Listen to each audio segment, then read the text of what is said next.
কোরআনকে প্রশ্ন করুন, কোরআন তুমি বলে দাও শয়তান কেমনে তোমার আশেপাশে আসে। কোরআন বলতেছি ثم لآتينهم من بين أيديهم ومن خلفهم وعن أيمانهم وعن شمائلهم ولا تجد أكثرهم শাকিরিন। জোরে বলুন আল্লাহু আকবার। তোমার বান্দাগুলোকে আমি ডান থেকে ধরবো, বাম থেকে ধরবো, সামনে থেকে ধরবো, পিছন থেকে ধরবো। তোমার বান্দাগুলোকে আমি পাকড়াও করে ফেলবো। আল্লাহ বলছেন শয়তান সবগুলো বান্দাকে পারবি না, কারণ ওই সমস্ত বান্দাগুলো আমার কাছে আশ্রয় চেয়ে বলবে। সবাই বলেন কুল আউযু বিরাব্বিন নাস মালিকিন নাস ইলাহিন নাস মিন শাররিল ওয়াসওয়াসিল খান্নাস আল্লাযী ইওয়াসওয়িসু ফি সুদুরিন নাস মিনাল জিন্নাতি ওয়ান নাস। আশ্রয় চাই আমরা কার কাছে? শয়তান কলবের মধ্যে ঢুকতে পারে না। কলবের যে দরজা সুদূর, সদরুন মানে বক্ষ, এই বক্ষ হলো কলবের দরজা, গেটওয়ে। আল্লাযী ইওয়াসওয়িসু ফি কুলুবিন নাস না সুদুরিন নাস? সুদুরিন নাস। বক্ষে সে ধাক্কা মারে কিন্তু কলবে ঢুকতে পারে না। সম্মানিত ভাইয়েরা, শয়তান তো আছে লেগেই সর্বক্ষণ। আমাকে শয়তানের সঙ্গে মোকাবেলা করতে হবে, তাকে মাইনাস করে দিতে হবে। আমাকে সর্বক্ষণ ভাবতে হবে আমাকে কে দেখছেন, আমাকে কে মনিটরিং করছেন। আমার আগের আলোচক উনি চলে গেছেন, উনি আসেন নাকি? খুব সুন্দর আলোচনা করেছেন, খুবই সুন্দর। কিরামান কাতিবিন ইয়ালামুনা মা তাফআলুন। সম্মানিত ফেরেশতারা সব মনিটরিং করছেন। মা ইয়ালফিযু মিন ক্বালিন ইল্লা লাদাইহি রাকীবুন আতীদ ওয়া ইয়ালামু খাইনাতাল আ'য়ুনি ওয়া মা তুখফিস সুদূর। তোমার চক্ষু কি খেয়ানত করে, তোমার অন্তরে তুমি কি দানা বেঁধে রেখেছো, কি চিন্তা করছো, এটাও কে জানেন? আসতে বলবেন না, কে জানেন? তিনি হচ্ছেন আমার আল্লাহ পাক। সে আল্লাহ তাআলার নাজিল করা সর্বকালের সর্বযুগের একমাত্র কিতাব আল কোরআন আল কারীমের 49 নম্বর সূরার 15 এবং 16 সূরাতুল হুজরাতের দুটি আয়াত আমি তেলাওয়াত করেছি। যে সূরাটা হলো পরিবারের সূরা। কিসের সূরা বলেন? পরিবার। একটা রাষ্ট্রের গুরুত্বপূর্ণ একটি অংশ হলো কি বলেন? পরিবার। একটা পরিবার যদি ভালো হয় সমাজ ভালো হয়ে যায়। একটা সমাজ যদি ভালো হয়ে যায় একটা জাতি ভালো হয়ে যায়, একটা দেশ ভালো হয়ে যায়, একটা রাষ্ট্র সুন্দর কল্যাণ রাষ্ট্রে পরিণত হয়। তাহলে পরিবারের গুরুত্ব একটা দেশের জন্য আছে না নাই? আসতে বলবেন না, আছে না নাই? তাহলে সে রাষ্ট্রের দায়িত্ব আছে দেশের প্রতিটি পরিবারের ভিতরে সূরা হুজরাত ঢুকায়া দাও, ঠিক কি না? পর্যন্ত আমরা কোন সিলেবাসে কি এরকম কিছু পাই না। মাদ্রাসায় যৎকিঞ্চিত কিছু শেখানো হয়। বিসিএস ক্যাডার সর্বোচ্চ একটা পদ, ফার্স্ট ক্লাস গেজেট কর্মকর্তা বিসিএস ক্যাডার হয়ে বের হয়েছেন। ওযুর ফরজ কয়টা অনেকে জানে না। আছে না নাই? কোরআন তেলাওয়াত করতে পারে না। তাহলে এই শিক্ষার কোনো মূল্য কি আল্লাহর কাছে আছে? আমি বলছি না আপনি ডাক্তার হবেন না, ইঞ্জিনিয়ার হতে হবে। ইঞ্জিনিয়ারিং ইসলাম। এখানে 10 তলা একটা বিল্ডিং লাগবে মাদ্রাসার জন্য। মাদ্রাসার কোনো মুহাদ্দিসকে 10 তলা বিল্ডিং বানাতে পারবে? কাকে লাগবে? ইঞ্জিনিয়ার লাগবে। যে সেক্টরে সে সেক্টরের লোক লাগবে, ওটাও ইসলাম। কিন্তু ইঞ্জিনিয়ারের দায়িত্ব পালন করবে, কিন্তু তার নৈতিক শিক্ষার প্রয়োজন আছে না নাই? তার মানবিক দিক কেমন হওয়া উচিত এই শিক্ষার দরকার আছে না নাই? নৈতিক শিক্ষা পৃথিবীতে একটাই হতে পারে, সেটা হলো ঐশী শিক্ষা, কোরআনে কারীম।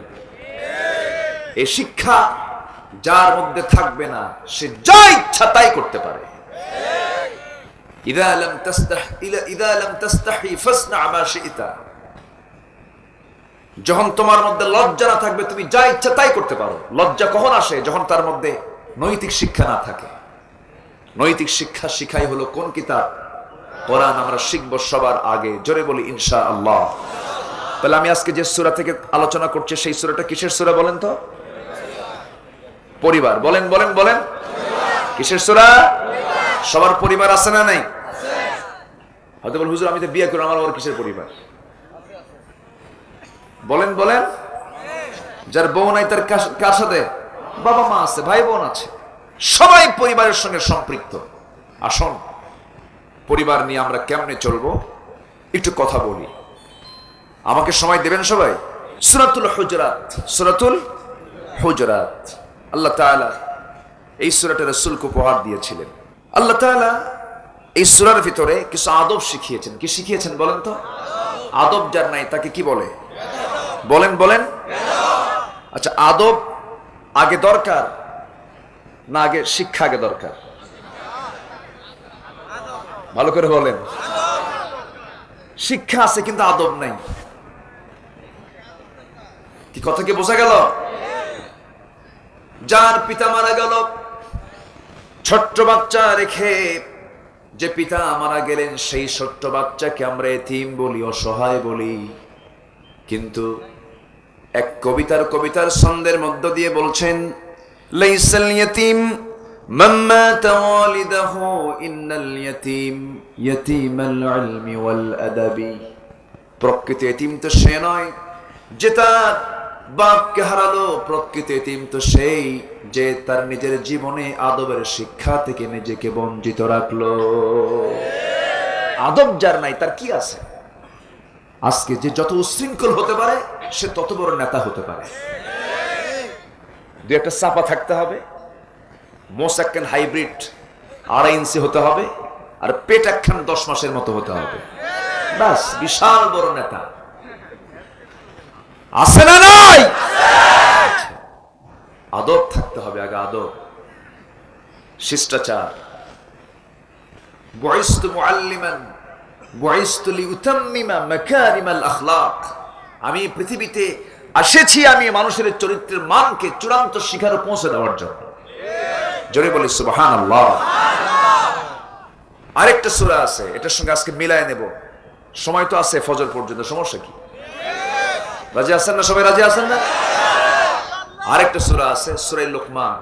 সূরা লোকমান। পৃথিবীতে 3 কালো ছিলেন, খুব কালো, দেখে পছন্দ করতো না কেউ, কিন্তু কালো হলে হবে কি, খুব ভালো ছিলেন তারা। এর মধ্যে একজন ছিলেন লোকমান, খাটো মানুষ, পা ফাটা। পা কি ফাটা? মানে পায়ের গোড়ালি ফাটা লোক আছে না কিছু?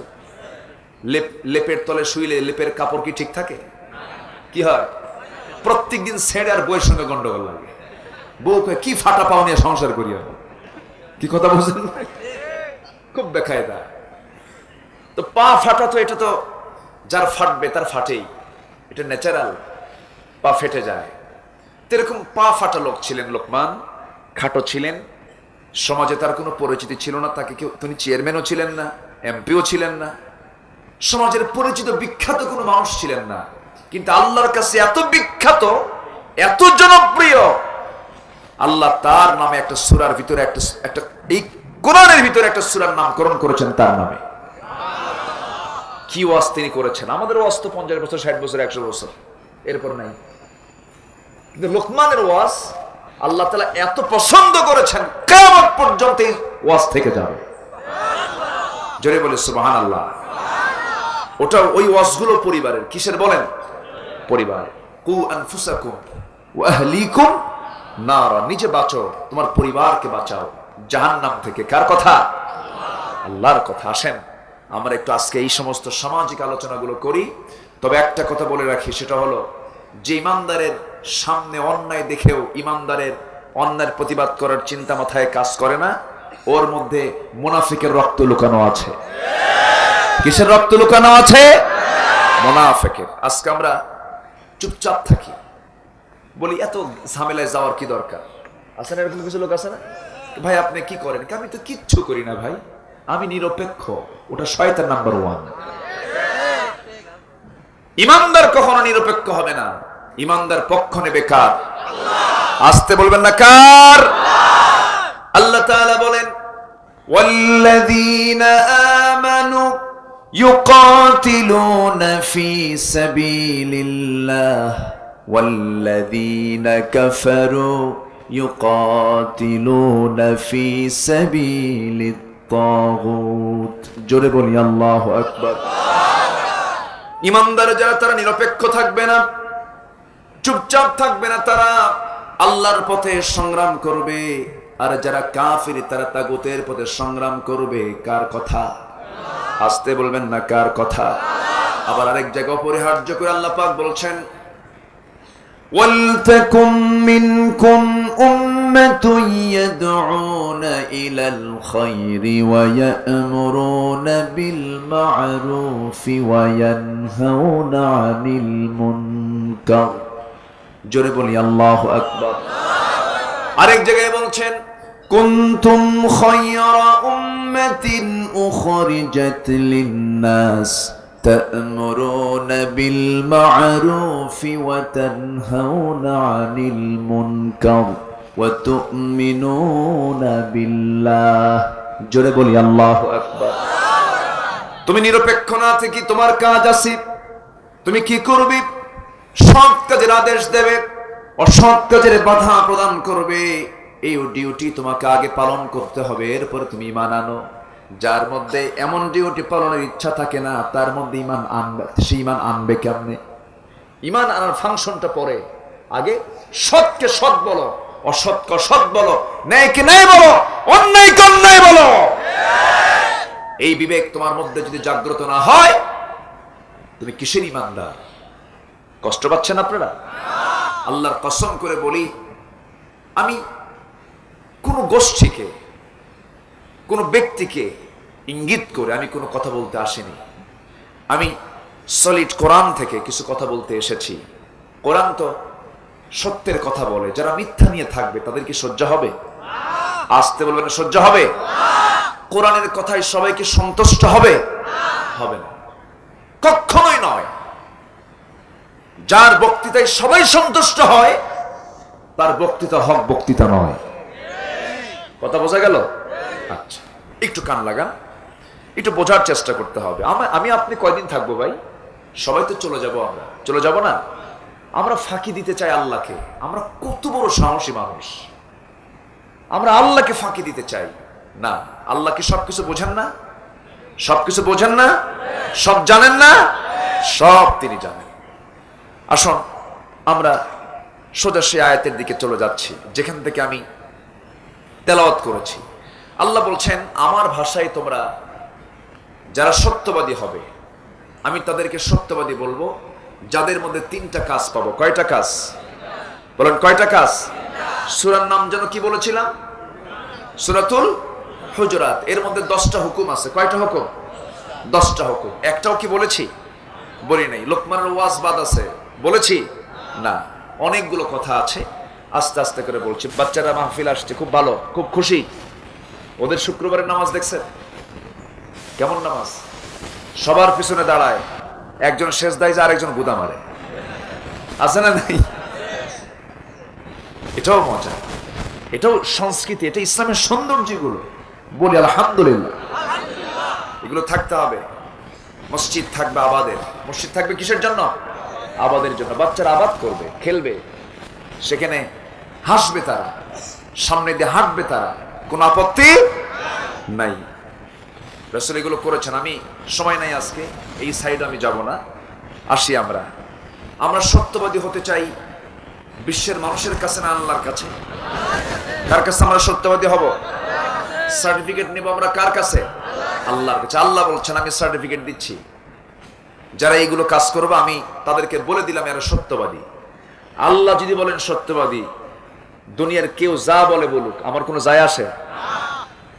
আল্লাহ রাব্বুল আলামিন বলেন ইন্নামাল মুমিনুনা আল্লাযীনা আমানু বিল্লাহি ওয়া রাসূলিহি ثم لم يرتابوا وجاهدوا بأموالهم وأنفسهم في سبيل الله أولئك هم الصادقون قل أتعلمون الله بدينكم والله يعلم ما في السماوات وما في الأرض والله بكل شيء عليم জোরে বলুন আল্লাহু আকবার।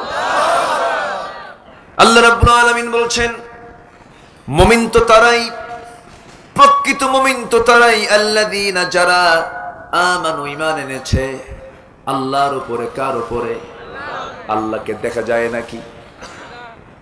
হ্যাঁ, দেখা যায়? জান্নাতে যাবে? জান্নাতে দেখা যাবে? যাবে। বলেন জান্নাতে দেখা যাবে?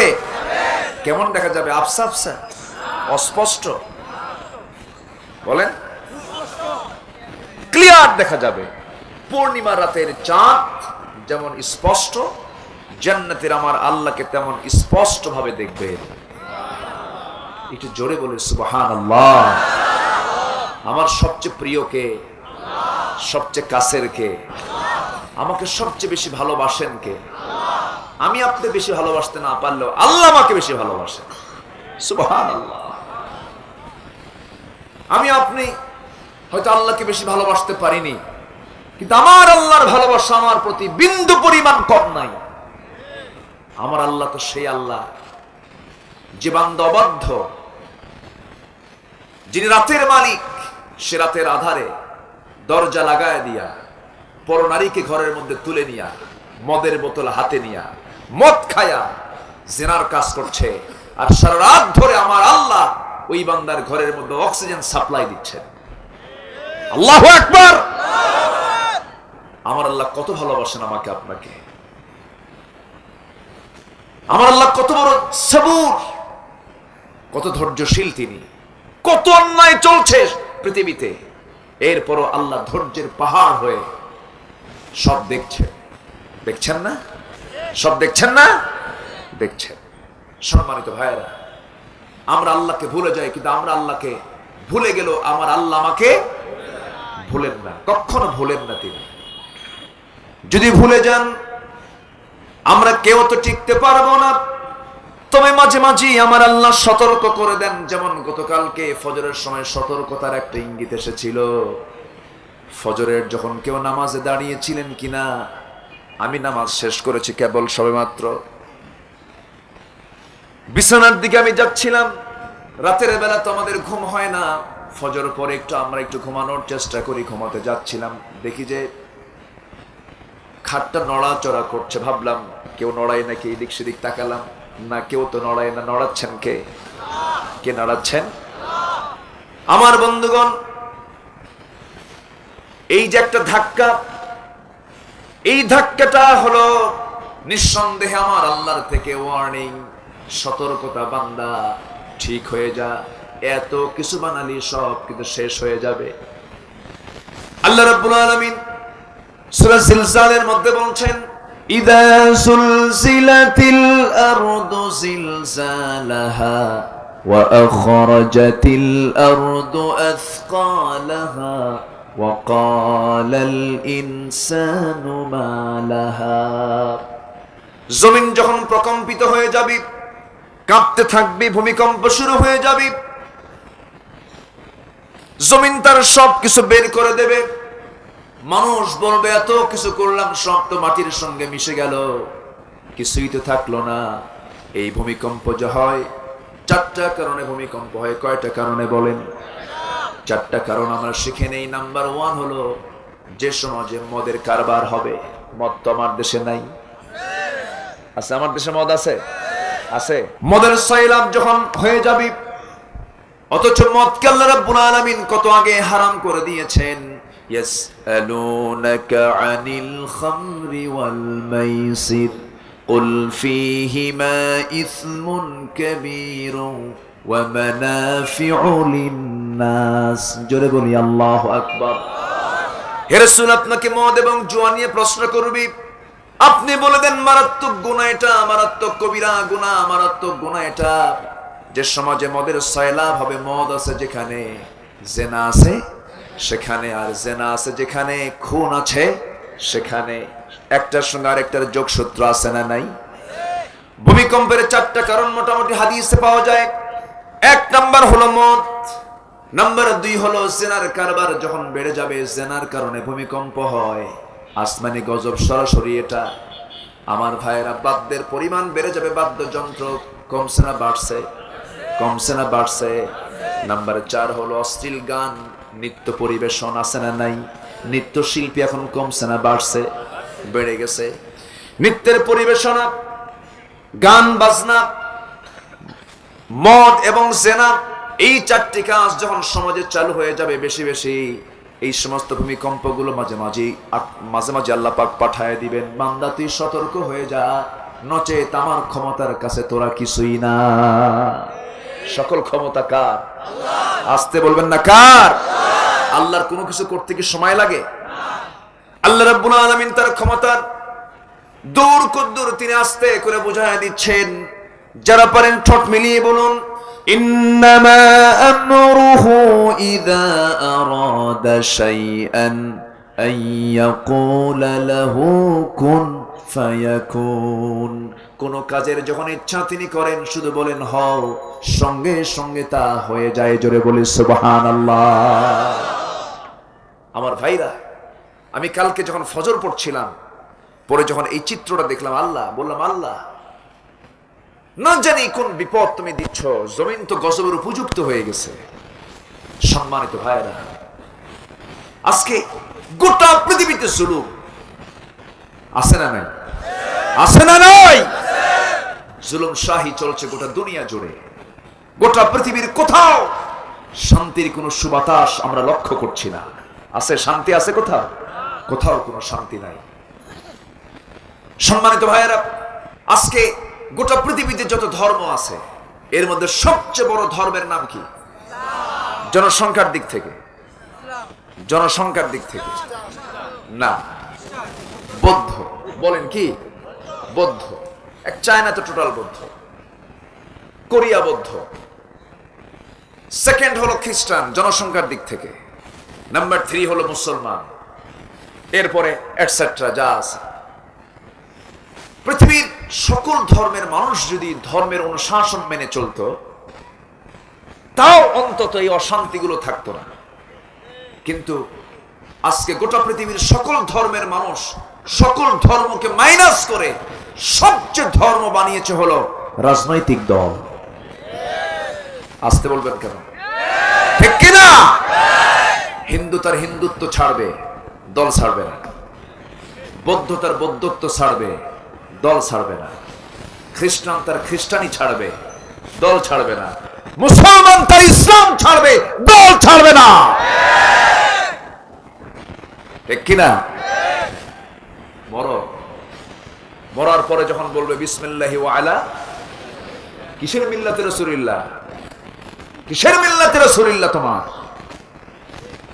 তুমি কিসের রাসূলের দলে তুমি গেলা? কোথায়? একটু ফিকির করি আমরা। আল্লাহ তুমি সবাইকে বোঝার তৌফিক দাও। জোরে বলি আমিন। নিজেকে চেনার তুমি তৌফিক দাও খোদা, তোমাকে চেনার তুমি তৌফিক দাও। নিজেকে চেনার তুমি তৌফিক দাও আল্লাহ, তোমাকে চেনার তুমি তৌফিক দাও। জোরে বলি আমিন।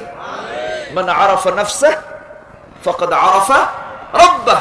যে নিজেকে চিনতে পারলো সে তার আল্লাহকে চিনতে পারলো। আমি কে? আমি কিসের জন্য আসছি? আমি কার গুণগান গাই? আমার জিহ্বা কে দিয়েছেন? জিহ্বা দিলেন যিনি, তার গুণগান না গে আপনি অন্যের গুণগান গাচ্ছেন কেন? কিচ্ছু না। দিন শেষে আমি একা। কার সাথে? আসতে বলবেন না কার সাথে?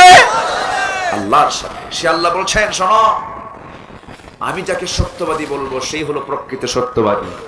জোরে বলে সুবহানাল্লাহ। আমরা ঈমান আনবো কার উপরে?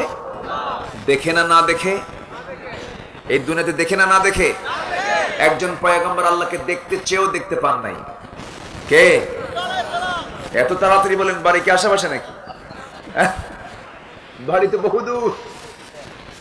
কত দূর সেই ফেরাউন। ফেরাউন এখন আসে না নাই? মরা না তাজা? শুটকি কি হয়ে আছে? শুটকি। দেখেন আল্লাহ কি বাস্তব ইতিহাস করে রেখেছেন। আল ইয়াউমা নুনাজ্জিকা বিবাদানিকা। ফেরাউন, তোকে শুটকি করে রাখবো কিয়ামত পর্যন্ত। দুনিয়ার ফেরাউনরা তোরে দেখবে। নব্য ফেরাউন এখন আছে না নাই?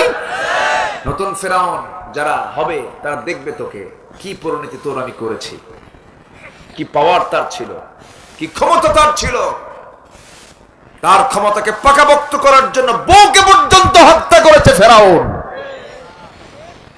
নিজের ক্ষমতাকে পাকাপোক্ত করার জন্য পরিবারকে তছনছ করে দিয়েছে, বউকে হত্যা করেছে।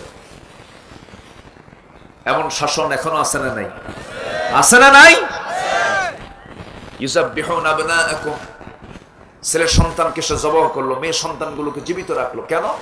ক্ষমতা পাকাপোক্ত করার জন্য। আল্লাহ বললেন, ফেরাউন তুই পারবি না, তুই আমার মুসাকে মারবি। আমার সিদ্ধান্ত বড় কঠিন। আমি মুসাকে তোর বাড়িতে বসবাস করাইয়া তোর বাড়ির ভাত কাপড় চোপড় খাওয়াইয়া বড় করবো। যা, যেরকম সুবহানাল্লাহ। করেন নাই? করেন নাই? ইতিহাস আছে না নাই? সেই ফেরাউন টিকতে পারে নাই। বাতিল কখনো টিকতে পারে না। হক বিজয়ী হবে। জোরে বলি ইনশাআল্লাহ। জোরে বলি ইনশাআল্লাহ। মুসা বললেন, আল্লাহ আমি তোমাকে দেখবো। আল্লাহ বলেন, লান তারানি, আমাকে দেখবা না, দেখতে পাবে না, জান্নাতে দেখবে। কেন না? শুধু অডিও কল মারি, ভিডিও কল দেব না? বোঝেন নাই? বুঝতেছেন? কথা বুঝতেছেন? শুধু অডিও কলে কথা হয়, ভিডিও কল হবে না। আল্লাহ বলেন, ভিডিও কল এখন না, মরার পর। কেন? আমি একটু চেষ্টা করি। দেখছেন? আমি একটু কি করি? চেষ্টা করি। আল্লাহ বলেন, তুর পাহাড়ে আসো। তুর পাহাড় 900 মাইল দূর। উনি মুসকে মুসকে হাসেন। আল্লাহ বলেন, মুসা হাসো কেন? আল্লাহ তোমার কারবার দেখে হাসি কেন? এত দূরের পাহাড়ের নাম নিলা? ভাবছো আমি যাব না? আমিও মুসা কম না, দৌড়া দৌড়া তোমাকে দেখতে যাব। জোরে বলে সুবহানাল্লাহ। প্রেমিকের বাড়ি যদি 1000 মাইল দূরে হয়, প্রেমিকের কাছে কি বেশি মনে হয়? দেখছো না? এত জোরে জোরে বললেন। হ্যাঁ, সে প্রেমটা হতে হবে বৈধ না অবৈধ? প্রেম হবে বিয়ের আগে না বিয়ের পরে? এখন প্রেম হয় কখন? মাশাআল্লাহ। বিয়ের আগে প্রেম করে আর বিয়ের পরে কিলেকিলি। বিয়ের পরে কি? আগে তো মহব্বত হয়ে গেছে, এরপরে তো শুধু কিলেকিলি হবে। কি চলছে আজ? কেউ কাউকে পাত্তা দেয় না। বাপ বলে মেয়েকে, মা বিয়ে দেব তোমাকে। কাব্য, কার সঙ্গে বিয়ে দিবা? একটা ছেলে আছে খুব ভালো, মুখে দাড়ি আছে, মাথায় টুপি আছে, ছেলেটা ডাক্তার, খুব ভালো, পরিষ্কার, নামাজ পড়ে।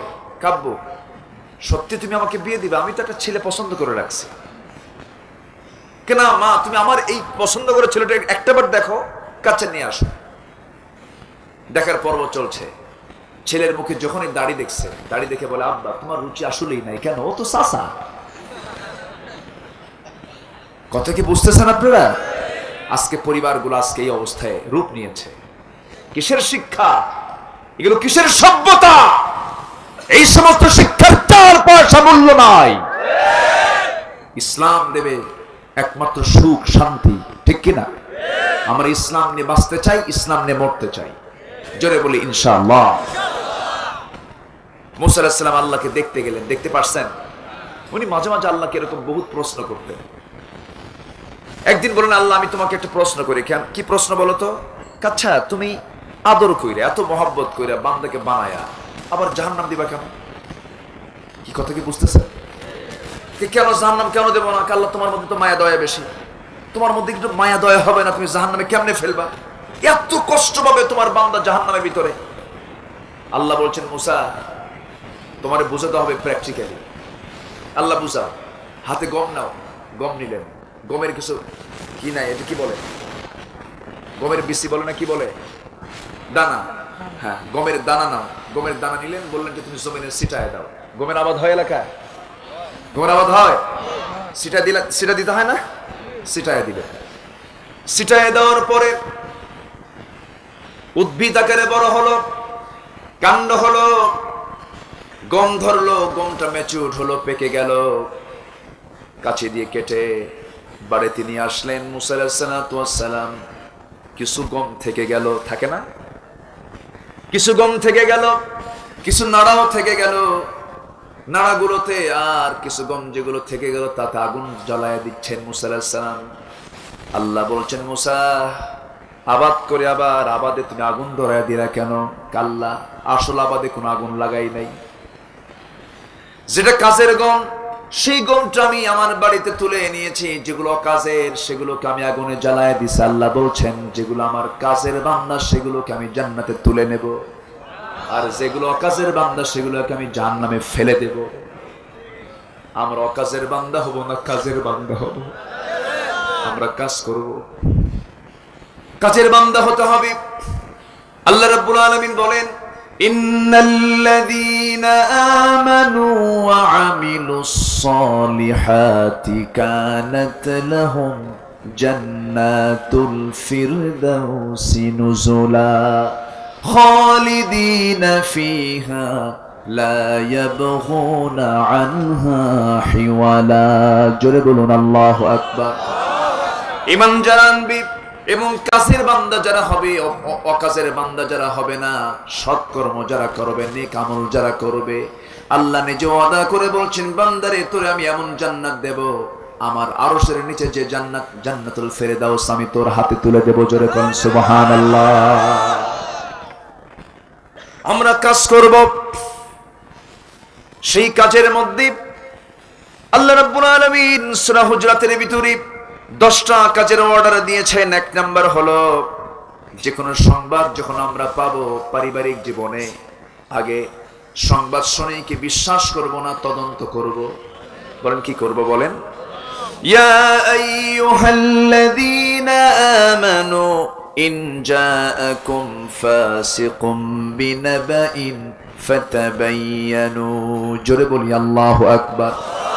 1 নম্বর হুকুম হলো ফাতাবায়ানু, তদন্ত করো। একটার কথা আর একজনের কথার সঙ্গে লাগায়া দিও না, এতে সমাজে ক্যান্সার হবে। কি হবে? ক্যান্সার হয়ে যাবে। গীবত শিকায়ত সমাজে আছে না নাই? গীবত করা কি হালাল না হারাম? গীবত করা হালাল না হারাম? যদি কোনো বান্দা তার নিজের আমলকে অন্য কোনো বান্দার আমল নামায় যদি ট্রান্সফার করে দিতে চায়, সে যেন ওই বান্দার গীবত করে, ওই বান্দার গীবত করে। হাসরের ময়দানে অনেক বান্দা আফসোস করে বলবে, আল্লাহ, আমার এতগুলো তাহাজ্জুদ কই গেল, আমার এতগুলো দান কই গেল, আমার এত আমলনামাগুলো কই গেছে? সব তো ফাঁকা পড়ে দেখতেছে। আল্লাহ, আমার আমলনামাগুলো কই গেছে? তখন বলা হবে, ফেরেশতারা বলবে, ও বান্দা, তোর আমলনামা ওই বান্দার আমলনামায় গেল কেন? ও কেন পেল? তুই দুনিয়ার জিন্দেগি তো ওই বান্দার তুই গীবত করার কারণে তোর আমলনামা তার আমলনামায় ট্রান্সফার হয়ে গেছে। মোবাইলে ট্রান্সফার হয় না টাকা? ব্যালেন্স ট্রান্সফার হয় না? আমলনামা ওই রকম করে ট্রান্সফার হয়ে যাবে যদি তুমি গীবত করো। তাহলে গীবত কি করলে যার গীবত করা হয় তার কি ক্ষতি হয় না উপকার হয়? ক্ষতি হয় না উপকার হয়? উপকার হয়। আমার বন্ধুগণ, সূরা হুজরাতের 10টা ওয়ার্ড আল্লাহ রাব্বুল আলামিন দিয়েছেন। 1 নাম্বার শিখলাম। নাম্বার 2 হলো, আল্লাহ রাব্বুল আলামিন বলেন, ওয়া ইন তাইফাতানি মিনাল মুমিনিনা ইকতাতালু ফাআসলিহু বাইনাহুমা। জোরে বলি আল্লাহু আকবার। ইন্নামাল মুমিনুনা ইখওয়াতুন ফাআসলিহু বাইনা আখওয়াইকুম ওয়াত্তাকুল্লাহ। জোরে বলি আল্লাহু আকবার। নাম্বার 2 হলো সংশোধন করে নাও। গন্ডগোল না সংশোধন? বলেন, গন্ডগোল না সংশোধন? মারামারি না সংশোধন? কে চান? কে বলেন? আল্লাহ। এখন কি সংশোধন না মারামারি? এখন কি ক্ষমা না প্রতিশোধ? ক্ষমা না প্রতিশোধ? ইসলাম কি ক্ষমা করতে বলে না প্রতিশোধ দিতে বলে? ক্ষমা। আল্লাহ রাব্বুল আলামিন বলেন, الذين ينفقون في السراء والضراء والكاظمين الغيظ والعافين عن الناس والله يحب المحسنين. জোরে বলি আল্লাহু আকবার। যারা ক্রোধকে সংবরণ করে, মানুষকে মাফ করে দেয়, আল্লাহ এই সমস্ত মুহসিন বান্দাদেরকে দারুণ ভালোবাসেন। এগুলো কার কথা বলেন? আমরা এগুলো আমলে নিয়ে আসবো, জোরে বলি ইনশাআল্লাহ। আমার নবীজি মক্কা থেকে বিতাড়িত হলেন, মদিনায় চলে গেলেন। মক্কার মানুষ রাসূলকে হত্যার অর্ডার দিয়েছিল, জানেন না সবাই? ওই যে জাহান্নামীদেরকে হাঁকায় হাঁকায় জাহান্নামে নিয়ে যাবে, আবার জান্নাতীদেরকে হাঁকায় হাঁকায় জান্নাতে নেওয়া হবে। বন্ধু যাও কই তুমি, দেখাই হয় না তোমার সাথে, বসো, ঠিক আছে না? বসে। নাম্বার 3 হলো ওয়াকসিতু, ন্যায় বিচার করো। কি বিচার করো? ন্যায় বিচার করো। মানুষকে মাফ করে দাও, ইসলাহ করো, সংশোধন করো, ন্যায় বিচার করো। রাসূল যখন মক্কা থেকে মদিনায় চলে গেলেন, রাসূল কি দিনের আলোতে গেছেন না রাতের আধারে গেছেন? দিনের আলোতে কি বের হওয়ার সাহস করেছেন? কেন? শত্রু। আচ্ছা, পৃথিবীর সবচেয়ে ভালো মানুষটাকে বলেন তো? মুহাম্মদ সাল্লাল্লাহু আলাইহি ওয়াসাল্লাম, যিনি সারা জীবনে একটা মিথ্যা যার মুখ থেকে বের হয়নি, একটা মিথ্যা তার মুখ থেকে কখনো কৌতুকের স্বরও বের হয়নি, যিনি কখনো আর চোখেও তাকান নাই, এরকম বাঁকা চোখে যে তাকানো, এরকম তাকান নাই, তাকানোর প্রয়োজন টোটাল ঘুরে তাকাতেন। এত সরল মনের মানুষটাকেও রাতের আধারে কেন তাকে ঘর থেকে বের হতে হলো? এই প্রশ্নের জবাব একটাই, সেটা হলো তিনি বলেছেন এই জমিন যার, আইন চলবে তার। ঠিক কিনা? আমার নবীজি বললেন মদ চলবে না। আবু জেহেল কয় মদ আমার পানির চেয়ে প্রিয়। রাসূল বলেন জেনা চলবে না, বউয়ের সাথে জেনা করতে ভালো লাগে। এরকম আকাম কুকাম করার লোক কিছু আবু জেহেল এখন আছে না নাই? আছে না নাই? মদ, জেনা, সুদ তো হালুয়া ঘাটে নাই। হালুয়া ঘাটে হালুয়া আছে, হালুয়া আছে, কিন্তু সুদ আছে, সুদের ঘাটও আছে। তাহলে হালুয়া ঘাট বাদ দিয়ে এখন সুদের ঘাট বানা। এই মুহূর্তে কি উঠবেন না দয়া করে? যদি কেউ ওঠেন ভাববো ওটাই সুদ খায়। হ্যাঁ, থাকেন, দেখুন তো কে ওঠে এখন দেখি। কষ্ট পাচ্ছেন নাকি আপনারা? খুব ভালো, আপনারা খুবই সুন্দর। আমি খুবই আনন্দ পাচ্ছি আপনাদেরকে দেখে, কারণ এত রাতে তো গ্রামের মানুষ জেগে থাকে না, ঘুমিয়ে পড়ে, পরিশ্রমের শরীর। গ্রামের মানুষ সুস্থ হয় কেন জানেন? তারা সারাদিন কাজ করে, আগে ঘুমায় পড়ে, রাসূলের সুন্নাহ, জোরে বলে সুবহানাল্লাহ। আর শহরের মানুষ সারাদিন অফিসে বসে থাকে, রাতে ঘুম ধরে না, রাত 12টা 1টা টক শো দেখে। কি দেখে? কি শো? টক মিষ্টি ঝাল দেখতে দেখতে 3টা বাজায়, ফজর শেষ, 9টা সকালবেলার বরকত শেষ, 10টার দিকে উঠে কয় সুফি দেখি না। আসে না রে বন্ধু? কিন্তু গ্রামের মানুষের ভিতরে সুস্থতার দিকের এটা হচ্ছে অন্যতম কারণ। সুন্দর আবহাওয়া পায়, সকালে ঘুম, সকালে ওঠা। আলহামদুলিল্লাহ। আজকে একটু ডিস্টার্ব করে ফেললাম, আমি এসে আপনাদের খুব প্রবলেম হয়ে গেছে, কষ্ট হচ্ছে না তো? বলি আলহামদুলিল্লাহ। সম্মানিত ভাইয়েরা, রাসূল করিম সাল্লাল্লাহু আলাইহি ওয়াসাল্লাম ঘর থেকে রাতের আধারে বের হচ্ছেন, হিজরতের রাত। সবাই কম বেশি জানেন, জাস্ট শুধু এখান থেকে কিছু পয়েন্ট বের করে নিয়ে আসবো, আমি ঘটনা বলবো না।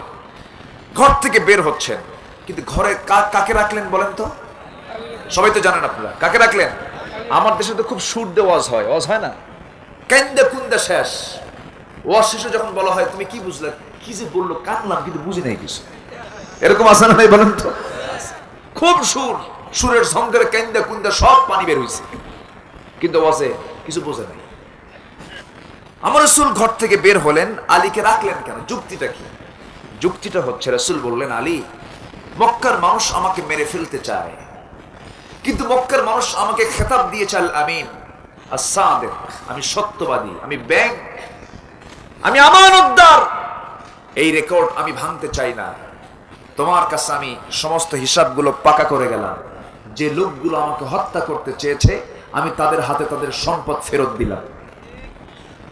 জোরে বলি সুবহানাল্লাহ। আমার নবীজির শুধু এই চরিত্রকে সামনে রেখে অসংখ্য খ্রিস্টান, অন্য ধর্মের মানুষ কালিমা পড়ে মুসলমান হয়ে গেছে। কি মাটির মানুষ, কি রাসূল আমার। আর সেই লোকগুলোর হাতে রাসূল সম্পদগুলো ফেরত দেন। আমার নবীজি ঘর থেকে বের হচ্ছেন, বলছেন আলী থাকো। আলী বললেন থাকলাম, কোনো সমস্যা নেই, আপনার জন্য জীবন যাবে, আর কি সমস্যা? সুবহানাল্লাহ বলবেন না? আপনার জন্য জীবন যাবে না হয় আমার। সামনে দিয়ে তাকায় দেখেন যে সব অস্ত্র শস্ত্রে সজ্জিত আবু জেহেলের পেটুয়া বাহিনী, সন্ত্রাসী গুন্ডা বাহিনী সামনে দাঁড়ায় আছে। রাসূল হাতের মধ্যে বালু নিলেন, নিক্ষেপ করলেন একদিকে, সব বালু সবার চোখে আল্লাহ তাআলা পৌঁছায় দিলেন। চোখে যখন বালু ঢোকে তখন কি হাতে তরবারি থাকে? তরবারি ঝনঝন করে পড়ে গেল, চোখে হাত গেল। চোখে হাত যাওয়া মাত্র রাসূল সামনে দিয়ে চলে গেলেন। ওরা টেরও পাচ্ছে হাঁটার শব্দ, কিন্তু উপায় না, চোখ বন্ধ। সুবহানাল্লাহ বলবেন না? চোখ কি হয়ে আছে? বন্ধ। আমার নবীজি একা বের হয়ে গেলেন, হেঁটে হেঁটে যাচ্ছেন। তৎক্ষণাৎ আবার চোখ খুলছে, খুলে দেখে নাই। ভিতরে ঢুকিয়ে দেখে আলী। আলী, আইনা মুহাম্মদ, মুহাম্মদ কোথায়? হযরত আলী কি উত্তর দিচ্ছেন দেখেন, কি মানে যুক্তিপূর্ণ জবাব। আমাকে প্রশ্ন করো কেন? তোমাদের সামনে দিয়ে এখনই হেঁটে গেল, এখনই তো হেঁটে গেল, আমারে প্রশ্ন করো কেন? তোমরা দেখো নাই? ওরা তো জব্দ হয়ে গেছে। সবাই বলতেছে আলীকে ধরো, ওকে মেরে ফেলো। গরম পরিবেশ, গরম হাওয়া, গরম, ওকে মার, ওরে ধর। আবু জেহেল এসে বলতেছে খবরদার, আলীর একটা পশমের তোমরা ক্ষতি করতে পারবা না। এই মুহূর্তে আলীকে হত্যা করা মানে আমাদের মধ্যে গন্ডগোল সৃষ্টি করা। মাথা ঠান্ডা করে কাজ করো। দেখছেন আবু জেহেলের বুদ্ধি ছিল, কথা বোঝেন নাই? আলীকে মারার আমাদের লক্ষ্য নয়। মুহাম্মদ আশেপাশে আছে, খুঁজো, খুঁজতে শুরু করো। আমার নবীজি ইতিমধ্যে হযরতে আবু বকরের বাড়ির সামনে গিয়ে কড়া নাড়ছেন। বিদ্যুৎ বেগে দরজা খুললো। আবু বকর ঘুমাও নাই? হুজুর 6 মাস যাবত ঘুমাই না। যেরকম সুবহানাল্লাহ। কয় মাস? এই সংবাদ রাসূল তাকে দিয়েছেন কয় মাস আগে? 6 মাস আগে।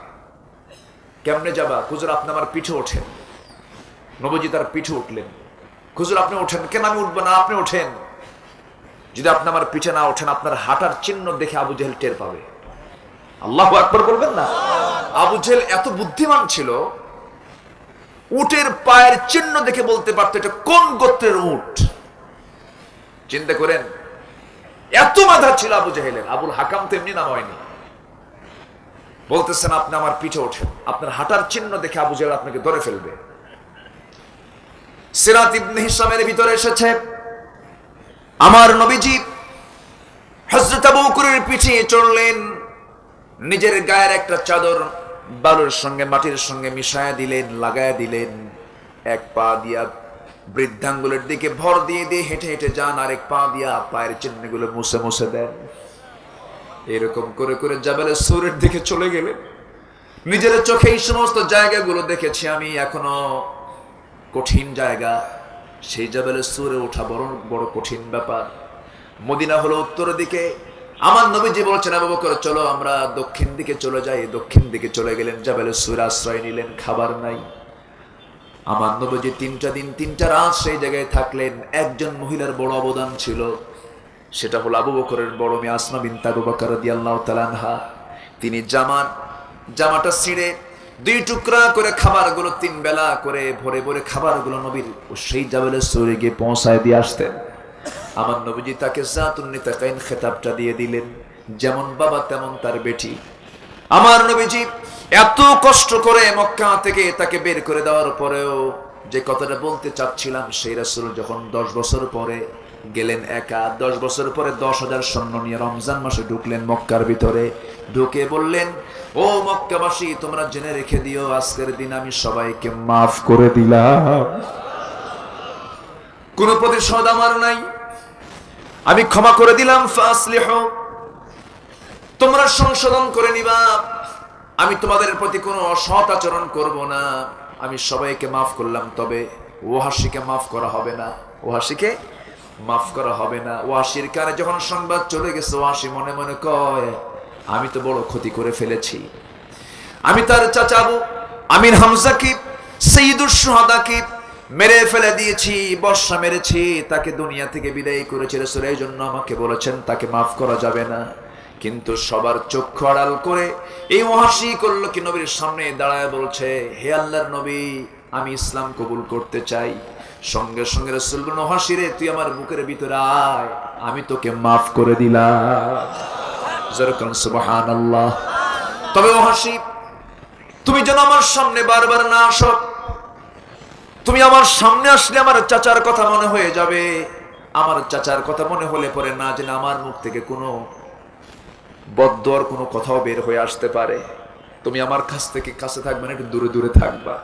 ওয়াসি সারা জীবন আফসোস করেছে, আহারে কত বড় ভুল করেছি আমি, জগতের শ্রেষ্ঠ একজন বান্দাকে আমি বর্ষা দিয়ে আঘাত করে দুনিয়া থেকে বিদায় করেছি। আল্লাহ আমাকে একটা সুযোগ দিয়ে দিও, জগতের সবচেয়ে নিকৃষ্ট মানুষকে যেন দুনিয়া থেকে বিদায় করে তার বদলা নিতে পারে। আল্লাহ কবুল করলেন। প্রথম ভণ্ড নবুয়তের দাবিদার মুসাইলামাতুল কাজ্জাব ইয়ামামার যুদ্ধে এই ওয়াসি গিয়া প্রথম টার্গেট করলেন, আমি এই লোকটাকে, এই দুষ্টটাকে, এই ভণ্ডটাকে দুনিয়া থেকে বিদায় করব। হাতের মধ্যে ওই বর্ষাটা হাতের মধ্যে নিলেন, দূর থেকে মেরে দিলেন। মুসাইলামাতুল কাজ্জাব দুনিয়া থেকে বিদায় হলো, আল্লাহর শুকর আদায় করে বলছেন, আল্লাহ এই যে একটা কাজ করলাম, তুমি আল্লাহ আমারে মাফ করে দিও। জোরে করুন সুবহানাল্লাহ। আমার ভাইয়েরা, আমার নবীজি মক্কা বিজয়ের দিন সামনে দাঁড়ায় আছেন, পাশে বেলাল দাঁড়ানো। সাইয়েদনা বেলাল বলছেন, ইয়া রাসূলুল্লাহ, ওই যে কাবার তালাটা মারা আছে, কাবার তালাটা খুলতে হবে, কাবার তালাটা খুলতে হবে। রাসূল বললেন, দেখো তো কাবার চাবিওয়ালা কোথায়? চাবিওয়ালা গোটা মক্কা নগরে কোথাও খুঁজে পাওয়া যায় না, সব জায়গায় তন্ন তন্ন করে খোঁজা হলো, সেই কাবার চাবিওয়ালা নাই। জিবরিল আমিন এসে বলছেন, ইয়া রাসূলুল্লাহ, কাবার চাবিওয়ালা মক্কার কোথায় কেন, গোটা দুনিয়াতে কোথাও পাবেন না, সে জায়গা মতো আছে কোথায়? কাবার ছাদে। কোথায় আছে? কাবার ছাদে আছে। আমার নবীজি বললেন, ও আলী, ওসমান বিন তালহা তো কাবার ছাদে আছে, ওকে ধরে আনো। ধরে আনা হলো। ধরে আনার পরে বলা হলো, ওসমান তুমি একজন মুশরিক, তোমার হাতে কাবার চাবি থাকতে মানায় না, আমাকে ফেরত দিতে হবে। ওসমান বিন তালহা বললেন, আমি কাবার চাবি দেব না, কারণ আমি তোমার একটা কথা শুনেছিলাম, মক্কে জিন্দেগিতে একটা ঘটনা ঘটেছিল। আমার নবীজি একদিন হিজরতের আগে কাবার ঘরে ভিতরে ঢোকার জন্য চাবি চেয়েছিলেন ওসমান বিন তালহার কাছে। ওসমান বিন তালহা তাকে ধাক্কা মেরে জমিনে ফেলে দিয়েছিল। রাসূল মুখ থুবড়ে পড়ার পর আস্তে করে উঠে দাঁড়ালেন, বললেন, ওসমান আজকে তোমার ক্ষমতা বলে আবু জেহেলের পরে তুমি আজকে আমাকে ধাক্কা মেরে জমিনে ফেলে দিয়ে ধুলাই মলিন করে দিলে। তুমি কি জানো যে চাবি আজকে তোমার হাতে শোভা পাচ্ছ, এই চাবি একদিন আল্লাহ আমার হাতে তুলে দিবে। এই কথা শোনার সঙ্গে সঙ্গে সেদিন ওসমান বলেছিলেন, ওসমান বিন তালহা ওই চাবিওয়ালা বলেছিলেন, ঠিক আছে আমি তোমাকে চাবিটা দেব, তবে কেউ যেন না জানে, আবু জেহেল যেন না জানে। সেদিন সে ওসমান বিন তালহা রাসূলকে চাবিটা দেয়। আমার নবীজি তালাটা খুললেন। ওই মক্কার আগে, হিজরতের আগে তালাটা খোলার পর আমার নবীজি ভিতরে ঢুকে দেখেন ফাঁকা না, মূর্তি। বলেন বলেন বলেন, গোটা ঘর মূর্তি দিয়া 360টা দেবতা, লাত মানাত ওজদা সহ সব ভরায় ফেলেছে কুরাইশরা, পত্তলিকরা। আমার নবীজি খুব খেপে গেলেন, রেগে গেলেন, কিন্তু পারলেন না, কারণ সেই সময় ক্ষমতা নবীর হাতে না, আবু জেহেলের হাতে। কার হাতে? আবু জেহেলের হাতে। আফসোস করে শুধু ওই কাবার ঘর থেকে বের হয়ে শুধু দোয়া করছেন, ওয়াকুর রাব্বি আদখিলনি মুদখালা সিদকি ওয়াখরিজনি মুখরাজা সিদকি ওয়াজআল লি মিন লাদুনকা সুলতানান নাসীরা। জোরে বলুন আল্লাহু আকবার। আল্লাহ তুমি আমাকে রাষ্ট্রীয় ক্ষমতা দিয়ে দাও। আমার ভাইয়েরা এই দোয়া করে বের হলেন। আমার নবীজি সেই স্বপ্ন নবীজির পূরণ হয়ে গেল। শুধু দোয়া দিয়া না, বদর যুদ্ধ লাগছে, উহুদ যুদ্ধ লাগছে, আমির হামজাকে শহীদ হতে হয়েছে, 70 জন সাহাবীর লাশ আমার নবীজি উহুদের ময়দানে।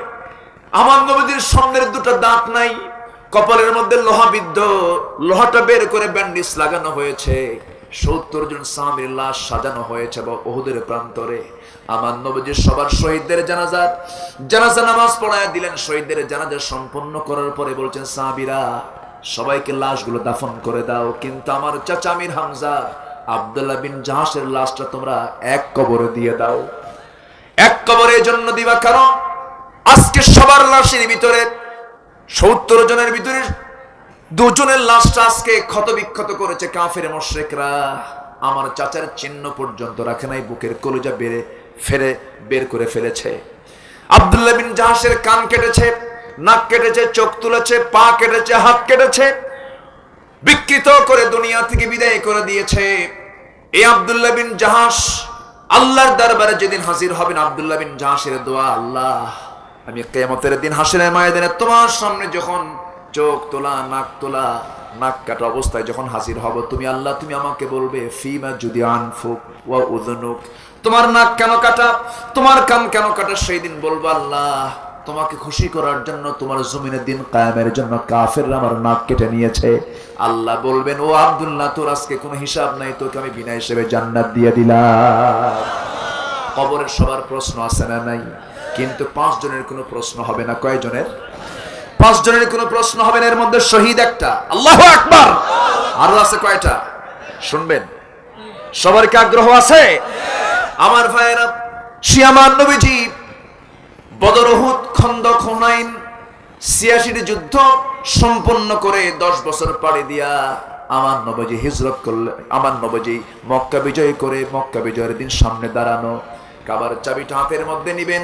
ওসমান বিন তালহাকে বলছেন ওসমান কাবার চাবিটা দিয়ে দাও। না দেব না, না দেব না। রাসূল বলেন না অবশ্যই তোমার থেকে নিতে হবে, তুমি তো মুশরিক, মুশরিকের কাছে আল্লাহর ঘরটা থাকতে পারে না। এই সঙ্গে সঙ্গে আল্লাহর পক্ষ থেকে আয়াত নাযিল হলো আনতু আদ্দুল আমানাতি ইলা আহলিহা ওয়া ইযা হাকামতুম বাইনান নাসি আন তাহকুমু বিল আদল। জোরে বলি আল্লাহু আকবার। সঙ্গে সঙ্গে আয়াত যখন নাযিল হলো আল্লাহ বলছেন ওরে ওসমান বিন তালহা, আয়াত তো নাযিল হয়ে গেছে তোর পক্ষে।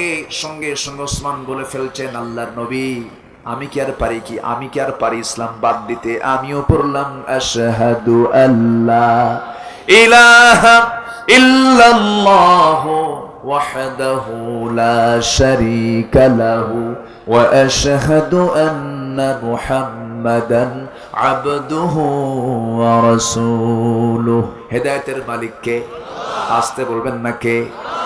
এই ওসমান বিন তালহা আবার চাবিটা ফেরত দিলেন। ওসমান তোর হাতেই চাবি থাকলো, যা। যেরকম সুবহানাল্লাহ। সাবেক ইমাম আদিল কালবানি, এই কালবানির তেলাওয়াতে আমি নিজেও কেঁদেছি, কিন্তু সম্প্রতি কিছু দুঃখজনক কিছু সংবাদ আমার কানকে খুবই মর্মাহত করেছে। আমি মর্মাহত হয়েছি। আমি আশ্চর্য হয়ে গেছি। মানুষ তো গোমরাহ হতে পারে, এজন্য কোন কাফিরকে আপনি গালি দিবেন না, কোন অন্য ধর্মের কোন মানুষকেও গালি দেওয়া উচিত না, কারণ সেই লোকটা শেষ জীবনে ঈমান নিয়েও তো মারা যেতে পারে। আবার আমি ঈমানদার, আমার অহংকার করার কোনো কারণ নাই, কারণ শেষ জীবনে আমি ঈমান নিয়ে মরবো কিনা তার তো কোনো গ্যারান্টি নাই। ঠিক কিনা বলেন? এই জন্য আমরা ঈমান চাইবো কার কাছে? আল্লাহ বলছেন সত্যবাদী হলো তিন প্রকার। আল্লাহ বলছেন 1 নাম্বার হলো যারা ঈমান আনবে কার উপরে? দেখে না, না দেখে। বলেন দেখে না, না দেখে। যুক্তি দিয়া না দলিল দিয়া? বলেন কি দিয়া? যুক্তি দিয়া আল্লাহকে দেখা যাবে, আল্লাহকে বিশ্বাস করা যাবে। আল্লাহকে আমরা বিশ্বাস করব যুক্তি দিয়া না দলিল দিয়া? মুসলমান যুক্তি খুঁজবে না দলিল খুঁজবে? শয়তান দেবে যুক্তি, মুসলমান দেবে দলিল। আমরা দলিল চাই না, যুক্তি চাই। দলিল হলো কোরআন। দলিল কি? কোরআন। আমার ভাইয়েরা, অনেক লম্বা কথা। সূরা হুজরাতের মধ্যে 10টা হুকুম। কয়টা হুকুম? 10টা হুকুম। ওইদিকে আরো কথা কিছু বাদ পড়ে গেছে, বলবো আস্তে আস্তে। কবরে আযাব হবে না, কবরে প্রশ্ন হবে না, আযাব হবে না। কয় শ্রেণীর? 5 শ্রেণীর। একটা বলেছে, আরো 4টা পড়ে আছে।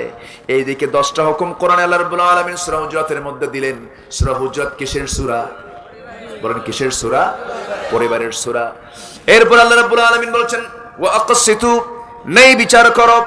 যে জায়গায় যাও না কেন সব জায়গায় তুমি ইনসাফ কায়েম করবে। তুমি চেয়ারম্যান, ন্যায় বিচার। মেম্বার, ন্যায় বিচার। বাবা, ন্যায় বিচার। ভাই, ন্যায় বিচার। শিক্ষক, ন্যায় বিচার। রাষ্ট্রপতি, ন্যায় বিচার।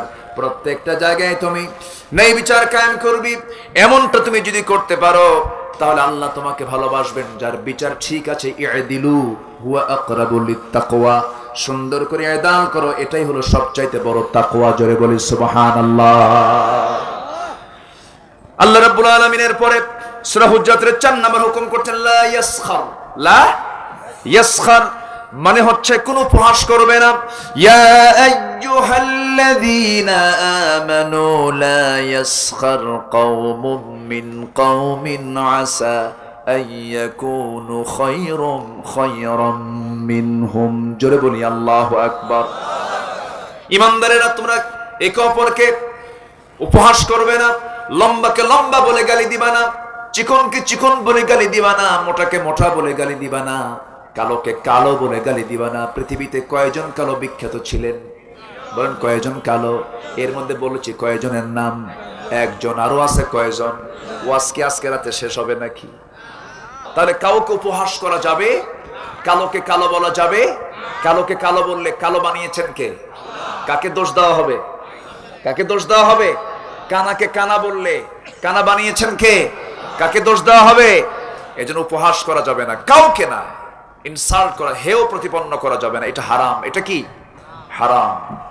কোন নারী নারীকে দেবে না। 5 নাম্বার 6 হলো ওয়ালা তালমিসু, তোমরা অপমান করবে না, কাউকে তোমার অপমান করা যাবে না। নাম্বার 8 হলো ইজতানিবু মিনাজ-যন্নি, সকল প্রকার কুধারণা থেকে নিজেকে রক্ষা করবে। অনুমান আন্দাজ করে কোনো কথা বলবে না। মনে হয় ওই লোকটা এই জায়গায় এসে এই কাজটা করে গেছে, মনে হয়। এটা হলো শয়তানের কথা। কার কথা? কার কথা? মনে হয় শব্দ ইমানদার কখনো উচ্চারণ করতে পারে না। ইজতানিবু কাসীরাম মিনাজ-যন্নি ইন্নাজ-যন্না বা'দা ইসমুন। আরেকটা হাদিস এসেছে, ক্বালা ইয়াকুম ফিজ-যন্নি ফাইন্নাজ-যন্না আকযাবুল হাদিস, কারণ কুধারণা হচ্ছে সবচেয়ে বড় মিথ্যা। আমরা এই বদঅভ্যাসগুলো ছাড়বো, জোরে বলি ইনশাআল্লাহ। নাম্বার 9 হলো ওয়ালা তাজাসসু, গুপ্তচর বৃত্তি করো না, গোপনীয় বিষয়গুলো জানার চেষ্টা করো না। কিছু কিছু লোক আছে দেখবেন জানালার কাছে গিয়া কান পেতে থাকে, আছে না? আসতে কবে না, আছে না? নাই? রাসূল বলেছেন যদি কোনো ব্যক্তি কারো জানালায় গিয়ে উকি মেরে ছায়া থাকে আর ভিতরের লোক যদি জানে যে উকি মারছে, চোখ কানা করে দিবি, কোনো গুনাহ হবে না। কি কথা বোঝা গেল? কি মানে চোখ কানা করে দেওয়ার মতো ক্ষমতা তোমার থাকবে, অপরাধ হবে না।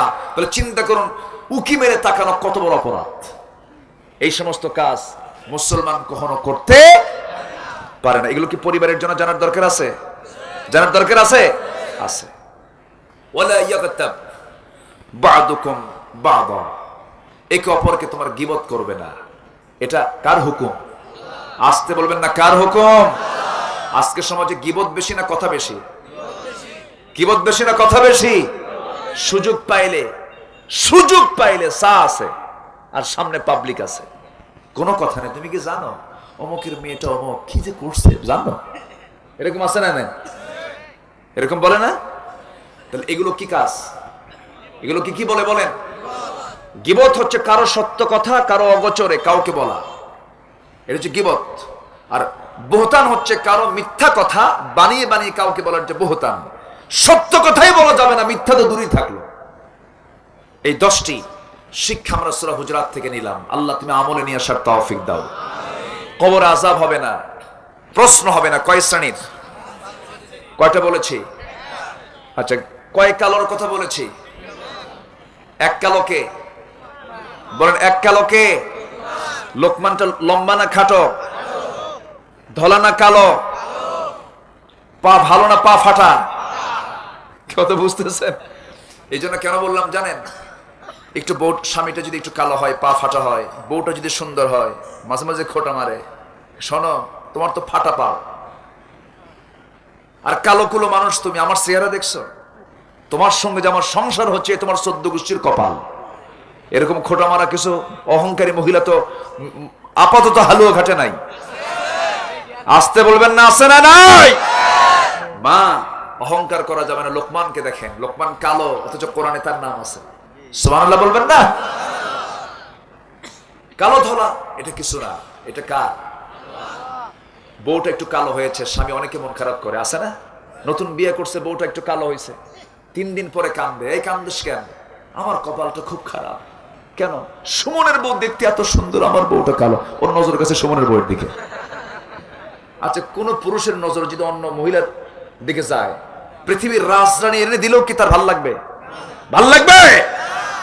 তোমার কাছে তোমার বউকে যদি রানী হিসেবে দেখতে চাও, পৃথিবীর কোন রানীর দিকে তোমার তাকানো যাবে না, তাহলে তোমার কাছে রানী মনে হবে। ইসলাম কত সুন্দর, ইসলাম মানলে কল্যাণ আছে না নাই?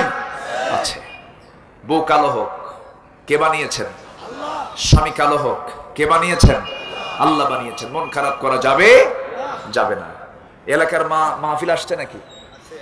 হ্যাঁ, মাহফিল আসছে, বসছে বাড়িতে। কেন বাড়িতে থাকবে, সমস্যা নাই, কিন্তু আলাদা প্যান্ডেল, আলাদা বসার ব্যবস্থা রাখা উচিত। আমি এটা বলে গেলাম, আগামীতে এটা করবেন। এই যে শিশু না, মাহফিলের বয়স কত? একদিন, আজকে একদিন না, একদিন একটু হবেই তো। আগামীতে আমাদের অপশন থাকবে, জোরে বলি ইনশাআল্লাহ। রাসূল ইয়া মা'আশারান নিসা, রাসূল মেয়েদের উদ্দেশ্যে তিনি বক্তব্য দিতেন। মেয়েরা, নারী সমাজেরা ভিতর থেকে প্রশ্ন করতেন, উত্তর দিতেন সাইয়েদনা মুহাম্মদ সাল্লাল্লাহু আলাইহি ওয়াসাল্লাম। মেয়েদের জানতে হবে ইসলাম। একটা মা জানলে জাতি জানবে, ঠিক কি না? মা শিক্ষিত হলে জাতি শিক্ষিত হবে। মাদেরকে শিখাবো, জোরে বলি ইনশাআল্লাহ। এলাকায় কি শাশুড়ির সাথে বেটার বাড়ি গন্ডগোল হয়? হয়? কিছু কয় না, হয়। কার হয় দেখি? এখন আর কেউ হাত তুলবে না, এই সালাকে কেউ করবে না, কেউ হাত তুলবে না। শাশুড়ি এটা এমন একটা অপশন, একটু মনোযোগ দিয়ে শুনবেন একটা কথা। নিজের মেয়েকে বিয়ে দিচ্ছেন শাশুড়ি, বিয়ে দিয়ে বলে, আশেপাশে বলে, শোনো আমার জামাইটা এত ভালো, এত ভালো জামাই পাইছি আমি, এত সুন্দর জামাই। আমার মেয়ের কথায় সে ওঠা বসা করে, আমার মেয়ে যা বলে তাই শোনে। এমনকি আমার মেয়ের জামা কাপড় চোপড় পর্যন্ত আমার জামাইটা ধুয়ে দেয়, এত ভালো। হ্যাঁ ভালো, কিন্তু আর কি বলি, আমার ছেলেটা মানুষ হলো না। আমার ছেলেটা খালি বইয়ের কথা শোনে, আমার জীবনটা শেষ হয়ে গেল বাবা, আমার ছেলে মানুষ হলো না। আচ্ছা, বক্তব্য কয়জনের বলেন? বক্তব্য কয়জনের? একজনের মুখ থেকে এক কথা বের হলো না, দুই কথা বের হলো? দুই কথা যার এক মুখ থেকে বের হয়, সে কি মানুষরা মুনাফিক? মানুষরা মুনাফিক। এই আওয়াজ আমার মার কানে গেছে কিনা জানি না, হয়তো মনে মনে চিন্তা করতেছে, হুজুর জীবনে আর আপনি এখানে আসবেন না, এই কাম ছেড়ে দেব না আমরা। কি কষ্ট পাচ্ছেন নাকি আপনারা? কি মেয়েদের মধ্যে সমস্যা আছে না নাই? আপনার মেয়েকে অন্য ছেলের কাছে দিয়েছেন, অন্য বাড়িতে দিয়ে দিচ্ছেন, অন্যের বাড়ির মেয়েকে আপনি আপনার বাড়িতে নিয়ে আসছেন। অন্যের বাড়ির মেয়েকে যদি আপনি নিজের মেয়ে না মনে করেন, আপনার মেয়েকেও তারা নিজের মেয়ে মনে করবে না।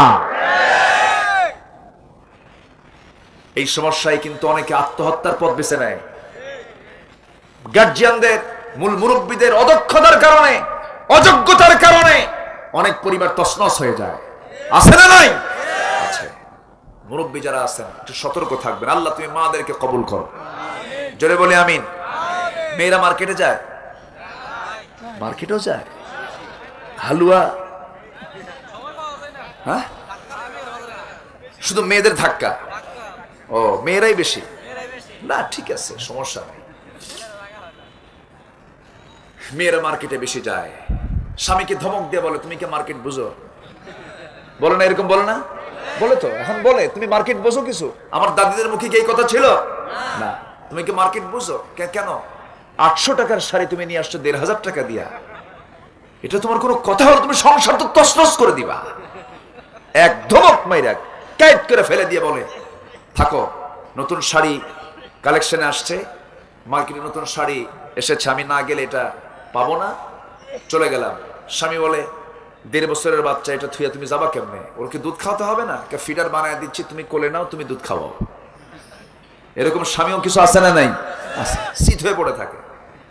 চলে গেছে স্বামী রেখে, বউ চলে গেছে মার্কেটে ঢং ঢং করে, মাথায় কাপড় নাই, চুলটা ছেড়ে দেওয়া, ঠোঁট আঁকানো, নাক আঁকানো, চোখ আঁকানো, ভ্রু আঁকানো, কান আঁকানো, মাস্কারা, আর কি কয় আস্কারা, পুরুষের কামসারা। আচ্ছা, এগুলো পইরা চলে গেল। চলে যাওয়ার পর দোকানদারের সামনে গিয়ে আস্তে করে ঠ্যাঙের উপরে ঠ্যাং একখান বসায় দিয়ে আস্তে করে বসে দোকানদারকে লক্ষ্য করে বলে, ভাইয়া, আসে না এরকম? আসে না নাই? এমন সুন্দর করে বলে, ভাইয়া একটা শাড়ি দেখানো যাবে কি? মানে এত সুন্দর মাখরাজ সিফাত, বুঝলেন? মনে হয় যে বাংলা ভাষা এর চাইতে আর সুন্দর করে কেউ বলতে পারে না। দোকানদার এই ভাষা শুনে একদম অস্থির। দোকানদার তাড়াতাড়ি শাড়ি বের করে নিজের গায়ে লটকা দিয়ে বলে, আপা, এই শাড়ি কিন্তু আপনাকে দারুণ মানাবে। ওটা আরেক বদমাইশ, আছে না নাই? এই চিত্রগুলো আমরা দেখতে চাই না। এই চিত্র মুসলিম পরিবারের চিত্র নয়। দামাদামি পুরুষের সঙ্গে পুরুষ করবে, মহিলার সঙ্গে মহিলা দামাদামি করবে, পুরুষের সঙ্গে মহিলা দামাদামি করার কোনো প্রয়োজন নাই, ঠিক কিনা? যদি দামাদামি করতেই হয় নিক্কণ সুরে কথা বলা যাবে না। ওয়াকুলনা কাওলাম মারুফা, তুমি ন্যায়সঙ্গত কথা বলো। সূরা নূরের ভিতরে আল্লাহ তাআলা এগুলো বলে দিয়েছেন। সুন্দর করে তুমি কথা বলো, ন্যায়সঙ্গত কথা বলো। পরপুরুষ তোমাকে বলছে তুমি নারী, তোমাকে হয়তো বলছে তুমি কেমন আছো, ভালো আছি, কি কথা বোঝা গেল? এমন ধমক মারবেন যেন বুঝতে পারে যে এটা 14 গোষ্ঠী গরম। কথা বোঝেন নাই? আপনি কেমন আছেন? আমি খুব ভালো। আপনি কেমন আছেন? ওর লক্ষণ ভালো? ওর লক্ষণ ভালো? ভালো না। মেয়েদের কথার সুর হবে পরপুরুষের সঙ্গে নরম না গরম? নরম মেজাজ না গরম মেজাজ? ইভেন রাসূল বলেছেন মুখের মধ্যে নখ ঢুকায় কথা বলো। তোমার কথার বিকৃতি যেন হয়ে যায়, সৌন্দর্য যেন না থাকে, কর্কশ ভাষায় কথা বলো। ওয়াকুলনা কাওলাম মারুফা। মেয়েদের কথার মধ্যেও আকর্ষণ আছে না নাই? আসতে বলবেন না, আছে না নাই? এখন তো মোবাইল মাশাআল্লাহ আছে, মোবাইল তো মাশাআল্লাহ। এখন একটা কথা জেনে রাখবেন, অপরিপক্ক কোন ছেলের হাতে মোবাইল দেওয়া মানে পাশে একটা যুবতী মেয়েকে বসায় রাখা। অপরিপক্ক কোন মেয়ের হাতে মোবাইল দেওয়া মানে প্রাপ্তবয়স্ক কোন যুবক ছেলেকে তার পাশে বসায় রাখা। আমার কথা বোঝা গেল? পরিবারের যারা আছেন, আজকে তো ওয়াস্ত পরিবার নিয়েই, এগুলো খেয়াল করার চেষ্টা করবেন। আল্লাহ তুমি সবাইকে বোঝার তৌফিক দিয়ে দাও, জোরে বলি আমিন। সম্মানিত ভাইয়েরা, সূরা হুজরাতের কয়টা হুকুম শিখলাম আজকে আমরা, বলেন তো কয়টা? আর 3 কালো আমরা শিখলাম আজকে। লোকমানের নামটা শুনেছি। লোকমান কালো ছিলেন, লোকমানের কিছু গুণ ছিল। নাম্বার 9টা গুণ তার ছিল পার্সোনালি। 1 নম্বর গুণ হলো তার চোখটা তিনি কখনো সামনের দিকে সচরাচর দেখতেন না, তিনি নিম্নগামী রাখতেন। সুবহানাল্লাহ বলেন। ইয়াগুদ্দু মিন আবসারিহিম। নাম্বার 2 হলো মুখটা বন্ধ রাখতেন, অপ্রয়োজনীয় কোনো মুখ খুলতেন না। কিছু কিছু লোক আছে না, বাসার খালি কথা কয়, আছে না? আছে এরকম কিছু লোক আছে না, ঘন ঘন কথা বলে না। ইমানদারের কথা হবে ঘন না পাতলা, এবং যে কথাটা হবে মূল্যহীন না মূল্যবান, মূল্যবান কথা হবে। আচ্ছা, লোকমান এই কাজগুলো করতেন। নাম্বার 3 হলো হালাল জীবিকা, হালাল জীবিকায় তিনি সন্তুষ্টি অর্জন করতেন। নাম্বার 4 হলো লজ্জাস্থানকে সংরক্ষণ করতেন। নাম্বার 5 সত্যকলায় অটল ছিলেন। নাম্বার 6 হলো অঙ্গীকার ঠিক রাখতেন। নাম্বার 7 হলো মেহমানকে সম্মান করতেন। মেহমান বাড়িতে আসলে, মেহমান হয়ে আসলে আমরা কি বলবো? নাউজুবিল্লাহ। কি বলবো? আরো জোরে, আরো জোরে। মেহমানকে দেখে অনেকে বিরক্ত হয়, এমন পাবলিক আছে না নাই? আসতে বলবেন না, আছে না নাই? একটা বিষয় মাথায় রাখবেন, কোন মেহমান যখন আপনার বাড়িতে আসবে ভাববেন যে আপনার বাড়িতে সে আপনার সম্পদ, আপনার টাকা পয়সা ফুরানোর জন্য আসে নাই, বরং আপনার সম্পদ বৃদ্ধির জন্য আপনার বাড়িতে সে মেহমান হয়ে এসেছে। বড়ই গাছের ডাল কাটলে বড়ের ফলন কমে না বাড়ে? মেহমান হলো বড়ই গাছের ডালের মতো। সুবহানাল্লাহ বলেন। মেহমানকে বেশি আপ্যায়ন করবেন, মেহমানকে খাওয়াবেন, মেহমানকে খেদমত করবেন, মেহমানকে সম্মান করবেন। আপনার মর্যাদা আল্লাহ রাব্বুল আলামিন বাড়ায় দিবেন, রুজিতে বরকত দিয়ে দিবেন। ছোট্ট একটা কথা মনে পড়ে গেল আমার, মুসলমানদের এই ঐতিহ্যগুলো লালন করা দরকার। আমার নবীজি সাহাবায়ে কেরামকে নিয়ে একদিন ওয়াজ করছিলেন। নবীজি প্রত্যেক রাত্রে দূরের মেহমানদেরকে সবার বাড়িতে বাড়িতে মেহমানগুলোকে ভাগ করে দিতেন তাদের খেদমত করার জন্য। একদিন তালহা নামে একজন সাহাবী 3 মাস হলে তার বাড়িতে বাজার নাই। কয় মাস? 3 মাস হলে বাজারে নাই। স্ত্রী একদিন বলছেন, আমার স্বামী গো 3 মাস যাবত বাজারে নাই, আপনার কাছ থেকে দিনে দিনে কিছু পয়সা জমায় কিছু টাকা জমা করেছি, আজকে যাবেন তৃপ্তি ভরে বাজার করবেন, তৃপ্তি ভরে আজকে আমরা সন্তানদেরকে নিয়ে খাবো। টাকা নিয়ে বের হলেন, ব্যাগ নিয়ে বের হলেন। আজান হলো, আজান আগে না নামাজ আগে না বাজার আগে? বলেন বলেন বলেন বলেন। আজান আগে, নামাজ আগে না বাজার আগে?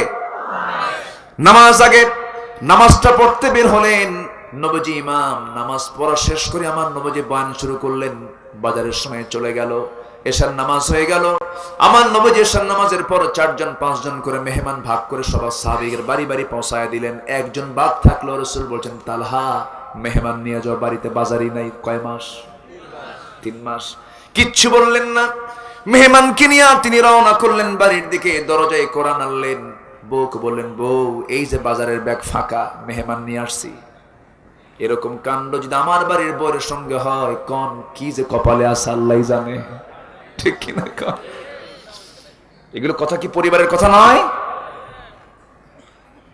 আমার মা, আপনি শুনছেন কিনা জানি না, আমার মায়েরা, আমার বন্ধুগণ, সংসার সুখের হয় কার গুণে বলেন?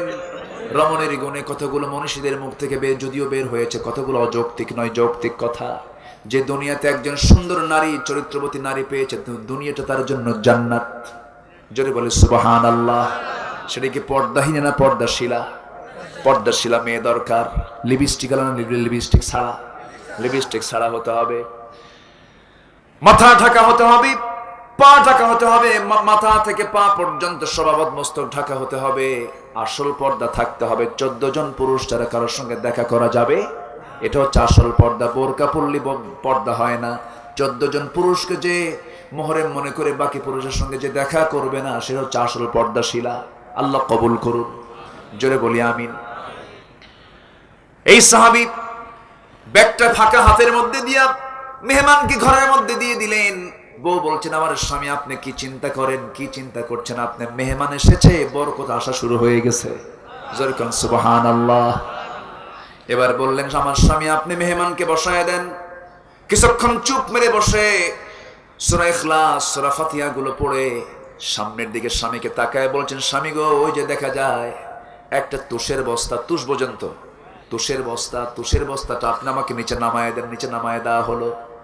সেই তুষটা চালনীতি চালতে চালতে কিছু জব বের হলো, যেটা খুদ বলে, কিছু জব বের হলো। সেই জবগুলোকে আটা পিষে পিষে এটাকে খামির বানায়া পানিতে ভিজায়া মোটে 2টা রুটি হয়ে গেল। সেই রুটিটা বানায়া নিয়া স্বামীকে ডাক দিয়ে বলছেন, স্বামী এই যে 2টা রুটি আপনাকে দিলাম, মেহমানকে খাওয়াবেন।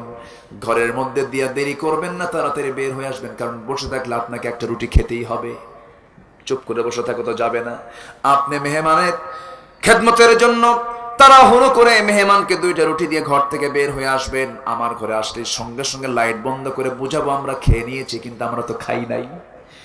গোটা রাত অভুক্ত থেকে মেহমানকে এতটুকু চেষ্টা করে আপ্যায়ন করে তারা শুয়ে পড়লেন। ফজরের রক্ত যখন হয়ে গেল, মেহমানকে সাথে নিয়ে মসজিদে নববীর দিকে চলে গেলেন। নামাজ শেষ হলো, সব সাহাবী বাড়ির দিকে চলে যায়। আমার নবীজি পিছন থেকে ডাক দিচ্ছেন, তালহা এদিকে আসো, কিছু কথা আছে। তালহা থরথর করে কাঁপে আর বলে, ইয়া রাসূলুল্লাহ, আপনার দেওয়া মেহমানের সঙ্গে আমি ভালো আচরণ করতে পারিনি, আপনি আমাকে মাফ করে দিয়েন। রাসূল বলছেন, ও তালহা, তুমি কি বলো? গত রাত্রে তোমার বউ এবং তুমি যে কাজটা করেছো, গোটা জীবনের শ্রেষ্ঠ আমল গতকালকে তোমাদের হয়ে গেছে। সুবহানাল্লাহ। আমার ভাইয়েরা, এই সমস্ত গুণগুলো আমরা অর্জন করার চেষ্টা করব। নাম্বার 8, লোকমান বলেন, লোকমানের ভিতরে 9টা গুণ ছিল। তিনি বলেন, তার আচরণ ছিল, তিনি প্রতিবেশীর সঙ্গে সুন্দর আচরণ করছেন। প্রতিবেশীর সঙ্গে সুন্দর আচরণ করার দরকার আছে না নাই? প্রতিবেশীর হক আদায় করা উচিত। রাসূল বলেছেন, আমার উম্মতের যদি কষ্ট না হতো, প্রতিবেশীকে সম্পত্তির ওয়ারিস বানায় দিতাম, সম্পত্তির ওয়ারিস বানায় দিতাম। নাম্বার 9 হলো অপ্রয়োজনীয় কথা কাজ। লোকমান জীবনে কখনো করেন নাই। এই 9টা ব্যক্তিগত গুণ যার মধ্যে থাকবে, সে লোকটা তো জান্নাতে এমনি চলে যাবে। আমরা এই গুণগুলো অর্জন করব, জোরে বলি ইনশাআল্লাহ। লোকমানের 13টা ওয়াজ, কয়টা ওয়াজ? 13টা ওয়াজ তিনি করেছেন। সেই ওয়াজ কি বাইরে না পরিবারে? বলেন, বাইরে না পরিবারে? পরিবারে ওয়াজ করেছেন। 1 নম্বর ওয়াজ হলো সুন্দর করে কোরআন আল্লাহ রাব্বুল আলামিন বলেছেন, ইয়া বুনাইয়া আকিমিস সালাতা ওয়া আমুর বিল মা'রুফ। একটু ভুল বললাম, এটা 2 নম্বর ওয়াজ। 1 নম্বর হলো ইয়া বুনাইয়া লা তুশরিক বিল্লাহ ইন্নাশ শিরকা লাযুলমুন আযীম। হে আমার কলেজার টুকরা সন্তান, শিরিক করো না। কি করো না? শিরিক করা যাবে না, কারণ শিরকের গুনাহ ছোট না বড়? ছোট না বড়? ক্ষমার যোগ্য না ক্ষমার অযোগ্য? ক্ষমার অযোগ্য গুনাহ। এই গুনাহ আল্লাহ কখনো মাফ করবেন না। আমার কলেজার টুকরা সন্তান, শিরিক করো না। যে বান্দারা দুনিয়ার আইনকে বিশ্বাস করে আল্লাহর আইন অমান্য করে, তারাই মুশরিক। ঠিক কি না? এই সমস্ত মুশরিক আমার দেশে আছে না নাই? আচ্ছা। নাম্বার 2 হলো পিতামাতার সেবা করা, পিতামাতার সেবা করা, তাদের শুকর আদায় করা। নাম্বার 3 হলো বাবা মা যদি ইসলাম বিরোধী হয়ে যায়, সে বাপ মা যদি আপনাকে ইসলামের বিরুদ্ধে যেতে বলে, শোনা যাবে নাকি? সেই সময় কিন্তু শোনা যাবে না। এরপরে নাম্বার 5 হলো সন্তানকে আল্লাহর বরত্ব প্রকাশ করা। নাম্বার 6 হলো নামাজ কায়েমের কথা বলা। নাম্বার 7 হলো সৎ কাজে আদেশ দেওয়া। নাম্বার 8 হলো অসৎ কাজের বাধা দেওয়া। নাম্বার 9 হলো বিপদে ধৈর্য ধারণ করা। 10 নম্বর হলো অহংকার বেশে চলাফেরা না করা। নাম্বার 11 হলো দম্ভ ভরে না চলাফেরা করা। নাম্বার 12 হলো চলাফেরার মধ্যম পথ অবলম্বন করা। নাম্বার 13 হলো কণ্ঠস্বর কখনো উঁচু না করে কণ্ঠস্বরটাকে নিচু করে সুন্দর করে বিনয়ী কথা বলা। এত সুন্দর ওয়াজ যদি পরিবারে হতো, সমাজটা জান্নাতের টুকরা হয়ে যেত। জোরে বলি সুবহানাল্লাহ। কয় কালো বলেন, কয় কালো? একজন কালোর কথা বলেছে। আর কয়জন কালো আছে? আরেকজন হচ্ছেন আমার নবীজির প্রিয় সাহাবী, ওই যে মক্কা বিজয়ের সময় পাশে দাঁড়ায় ছিলেন। কে বলেন, কে? বেলাল। কালো ছিলেন, ঠোঁট মোটা, দাঁত ফাঁকা, চুল শক্ত শক্ত, কিন্তু বেলাল এত পছন্দের গোলাম হলেন আল্লাহ। আমার রাসূল হলেন ইমাম, বেলাল হলেন মুয়াজ্জিন। জোরে বলে সুবহানাল্লাহ। কণ্ঠে সুরও ছিল না। কণ্ঠে কি ছিল না? সুরও ছিল না, কিন্তু তার আযান আর শাজির পর্যন্ত পৌঁছে গেছে। জোরে বলে সুবহানাল্লাহ। রূপ দিয়া না তাকওয়া দিয়া? তাকওয়া দিয়া। আল্লাহ তুমি আমাদেরকে এই সমস্ত গুণে গুণান্বিত হওয়ার তৌফিক দিয়ে দাও। জোরে বলি আমিন।